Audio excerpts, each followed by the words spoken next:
a nome e per conto dei principi del Bo, io chiamo Virgilia come tribuno del primo anno del IX secolo dell'Università di Padova a Bove Conti.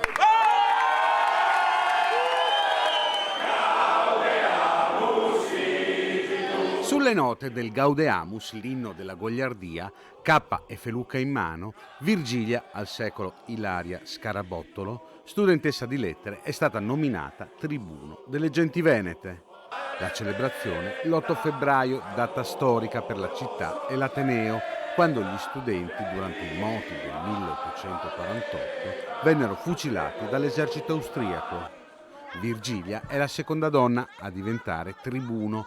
Con il polifonico in mano parla di come sarà il suo mandato. La mia intenzione è quella di far conoscere la goliardia agli studenti dell'università in maniera un po' più approfondita e per tornare a far parte della vita universitaria in maniera più costante. Con lei nominate anche molte vice donna, una piccola rivoluzione rosa. La maggior parte dei capiordine della piazza di Padova è composta da donne. E questo significa che in un ambiente goliardico che è stato a lungo appannaggio degli uomini non conta tanto il fatto di essere donne e uomini quanto lo spirito goliardico che uno studente porta. Per la sua nomina, come da tradizione, molti i goliardi venuti da tutta Italia. Sono delle tradizioni legate all'accademia, all'università, quindi conoscere anche quelle che sono le tradizioni dell'Ateneo che una persona ha scelto sono assolutamente importanti. Tra i goliardi anche le matricole che aspirano a diventarlo.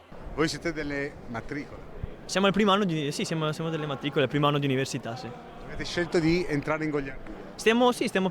Vogliamo provare a vedere com'è, vogliamo vedere se riusciamo a entrare, sì, vogliamo provare un po' com'è la goliardia, esatto. In bocca al lupo. Grazie. Lupo.